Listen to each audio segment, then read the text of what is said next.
நீயும் நல்லா இருக்கணும். எனக்கு குழந்தை பிறந்தது உன்னோட அருளாலதான். இவ்வளவு அழகான குழந்தையை கொடுத்துட்டேன். ஆனா அவளை பேச முடியாம பண்ணிட்டேன். நீதான் அவளை எப்படியாவது பேச வைக்கணும்.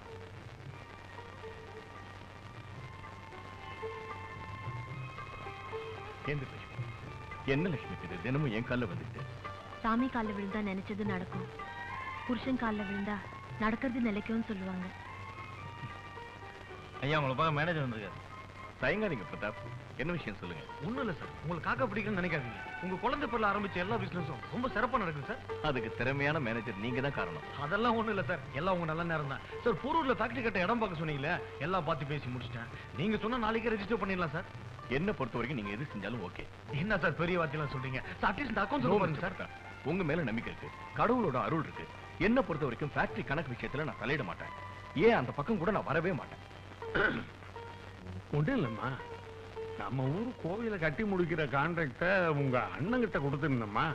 அவரு என்னடான்னா பல லட்சத்தை சாப்பிட்டுட்டாருமா. ஊருக்காரவங்க எல்லாம் நான் தான் மோசம் பண்ணி விட்டதா என்ன தப்பா பேசுறாங்கம்மா. நீங்க தான் பெரிய மனசு பண்ணி உங்க கூட்டுக்காரர்கிட்ட சொல்லி இந்த கோவிலை கட்டி முடிக்கணும்மா. நானும் என் புருஷனும் அதே கோயில்ல கட்டட வேலை பார்த்து கூலி வாங்கிக்கிட்டு இருந்தோம். இப்போ அதே கோயில்ல கட்டுற பாகியம் எங்களுக்கு கிடைச்சிருக்குன்னா உண்மையிலே நாங்க ரொம்ப கொடுத்து வச்சிருக்கணும். அவர்கிட்ட சொல்லி நான் உடனே கோயில் கட்டுறதுக்கு ஏற்பாடு பண்ண சொல்றேன். என் பயத்துல பால பார்த்த தாயி, பழத்தை நினைக்கிறதே பாவம்னு நினைக்கிற இந்த காலத்துல பட்ட கட்டத்து பெருமையா நினைக்கிறியே. நீதான் தாயி இந்த கோயிலை கட்டி முடிக்கணும். அதுக்கு கும்பாபிஷேகம் பண்ற பாக்கியமும் தகுதியும் உனக்கு தான் தாய் இருக்கு. நான் வர்றேன் தாயி.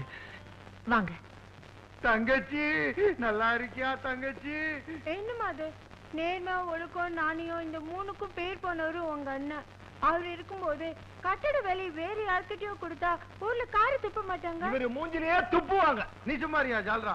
தங்கச்சி, என் பக்தியை பத்தி உனக்கு தெரியாதுமா. இந்த கோயில் வேலை மட்டும் ஒழுங்கா நடந்துச்சுன்னா இவனுக்கு திருச்செந்தூர்ல ஒரு மொட்டையும், இவனுக்கு திருப்பதியில ஒரு மொட்டையும், எனக்கு திருவேற்காட்டுல ஒரு மொட்டையும் போறதா வேண்டிக்கிட்டு 3 மொட்டையை வேஸ்ட் பண்ணிடாதமா தங்கச்சி. நீ மாமா சேர்த்து இல்லைன்னு அவங்களுக்கு கோவையா? அதுக்கு தானே பாண்டி பஜார்ல கொலுசு, யானை, பூனை, பொம்மை எல்லாம் வாங்கிட்டு வந்திருக்கிறேன். பாப்பா பாப்பா, ஏ குண்டு பாப்பா, ஏ கொழு பாப்பா, ஏ குட்டி மரும பாரு, உனக்கு என்னென்ன வாங்கிட்டு வந்திருக்கிறேன் பாரு. எங்க கை எங்க காலங்க என்ன தெரியலையே.